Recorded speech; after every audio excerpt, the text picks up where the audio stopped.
Bacaan dari Nubuat Yunus.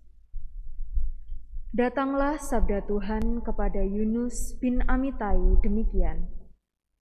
Bangunlah, pergilah ke Niniwe, kota yang besar itu, dan berserulah terhadap mereka, sebab kejahatannya telah sampai kepadaku.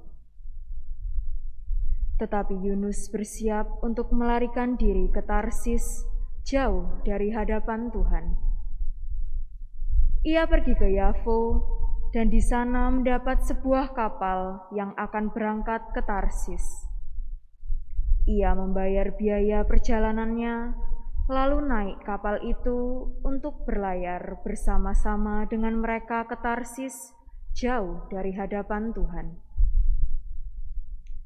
Tetapi Tuhan menurunkan angin ribut ke laut, lalu terjadilah badai besar, sehingga kapal itu hampir-hampir terpukul hancur.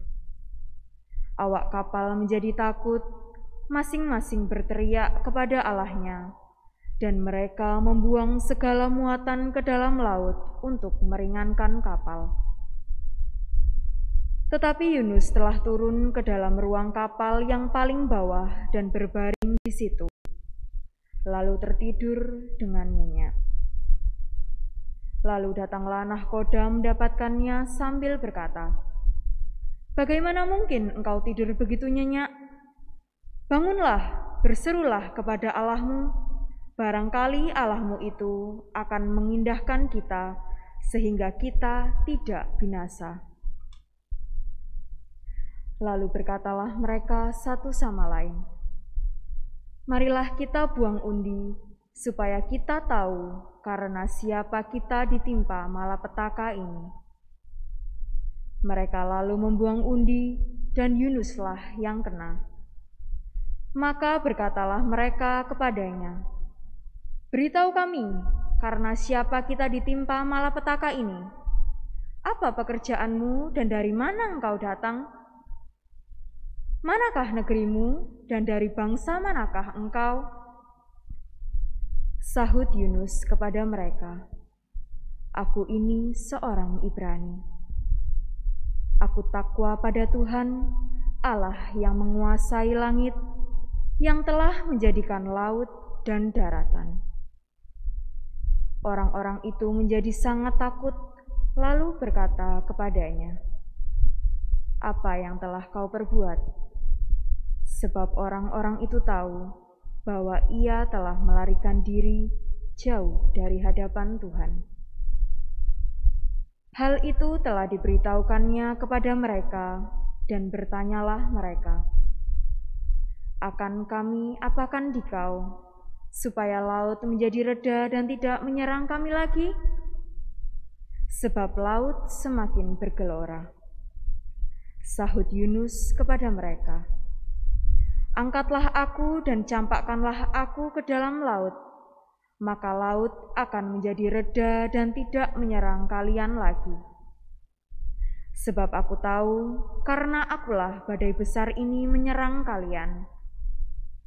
Lalu berdayunglah orang-orang itu dengan sekuat tenaga untuk membawa kapal itu kembali ke darat, tetapi mereka tidak sanggup, sebab laut semakin bergelora menyerang mereka.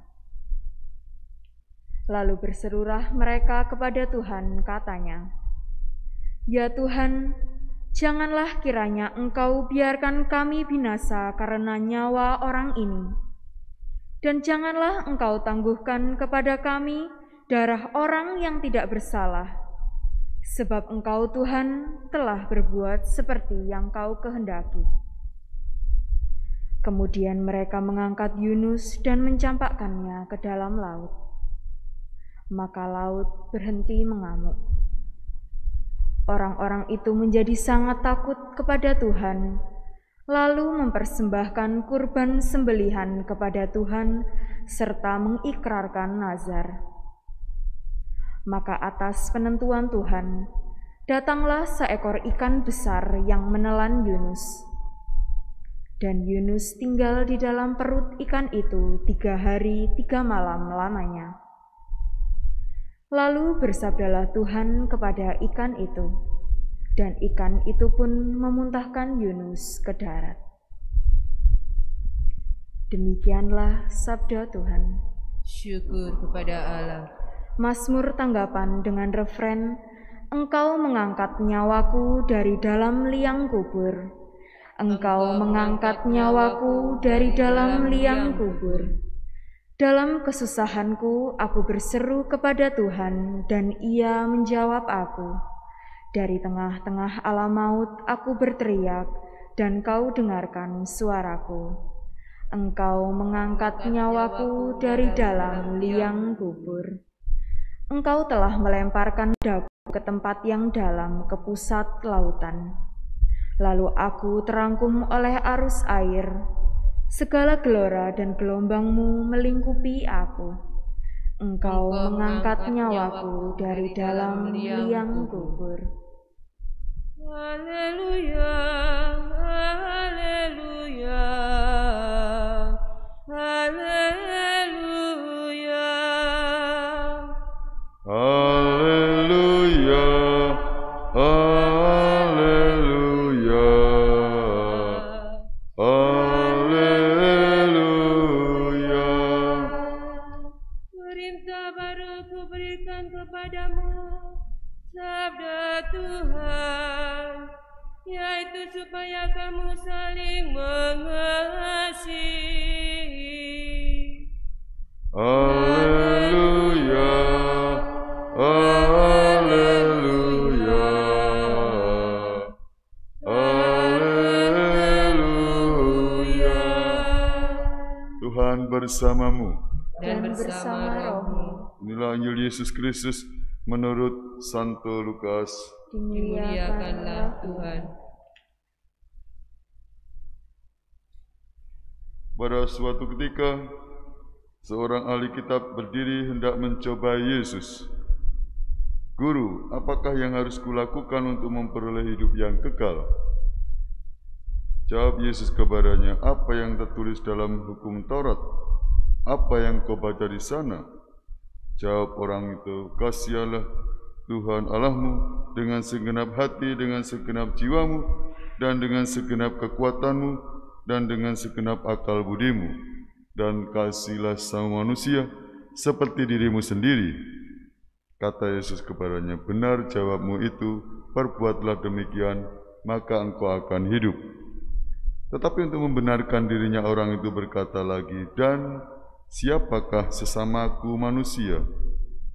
Jawab Yesus, adalah seorang yang turun dari Yerusalem ke Yeriko. Ia jatuh ke tangan penyamun-penyamun yang bukan saja merampoknya habis-habisan, tapi juga memukulnya. Dan sudah itu ia meninggalkannya setengah mati. Kebetulan ada seorang imam turun melalui jalan itu. Ia melihat orang itu, tetapi ia melewatinya dari seberang jalan. Demikian juga seorang Lewi datang ke tempat itu. Ketika melihat orang itu, ia melewatinya dari seberang jalan. Lalu datanglah ke tempat itu seorang Samaria yang sedang dalam perjalanan.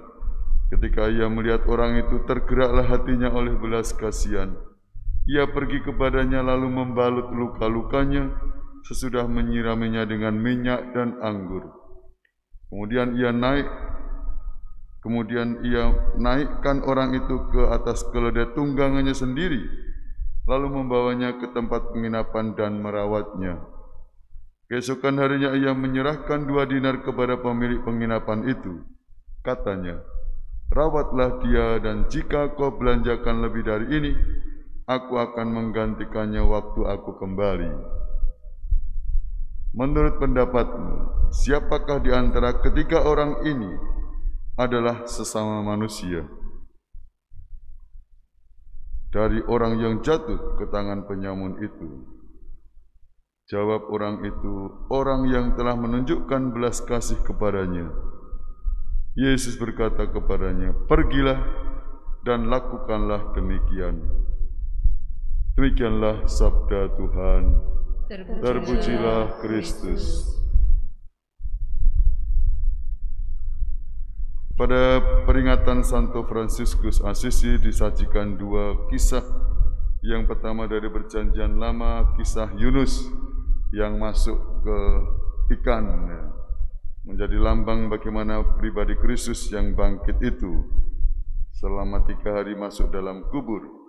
Berikut kisah seorang Samaria yang baik hati untuk melukiskan bagaimana kita melihat siapakah sesamaku. Ya, di situ pesannya diunjang untuk bagaimana kita untuk menjadi orang yang menunjukkan belas kasih kepada sesama.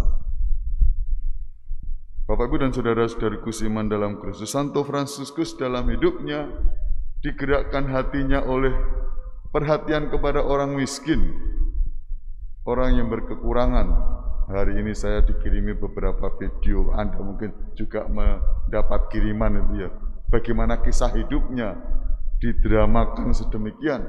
Anak seorang pedagang kain yang kaya, tetapi hatinya kepada orang miskin. Membaharui rumah Tuhan yang rusak, kekayaannya dijual untuk membantu membangun gereja, dan seterusnya perhatian kepada orang miskin dengan mendirikan tarekat Ordo Fransiskan itu. Santo Fransiskus memberikan contoh dengan gerakan hati untuk berbuat sesuatu yang konkret bagi sesamanya. Semoga kita juga digerakkan untuk berbuat yang sama seperti orang kudus ini. Dan dia mengupayakan perdamaian kepada semesta, bukan hanya pada manusia, kepada alam semesta. Cintanya kepada binatang, ya, kepada tanaman dan lingkungan hidup, memberi semangat bagi kita untuk bagaimana hati kita digerakkan untuk peduli kepada lingkungan hidup. Dan doa yang terkenal dari Santo Fransiskus, ya, yaitu Tuhan jadikanlah aku pembawa damai. Tuhan jadikanlah aku pembawa damai, kan ku nyanyikan lagu penawar badai. Tuhan jadikanlah aku penabur benih, kan ku satukan silang selisih. Bila ada ku dengar, ada ya cerita-cerita yang dialami manusia, kita diajak untuk membawa damai kepada sesama. Ya, semoga aku lebih ingin menghibur daripada dihibur, mencintai daripada cintai, melayani daripada dilayani. Sebab dengan memberi aku menerima, dengan mengampuni aku diampuni, dengan mati suci aku bangkit lagi untuk hidup selama-lamanya. Doa Santo Fransiskus mengesankan, Mother Teresa juga dipakai sebagai doa, dan gereja menggunakan untuk doa. Semoga kita digerakkan mewujudkan cinta konkret kepada sesama, dan juga doa yang agung ini menjadi spiritualitas hidup kita, menghayati kekristenan kita dari hari ke hari. Berkatalah menyertai kita semua. Amin.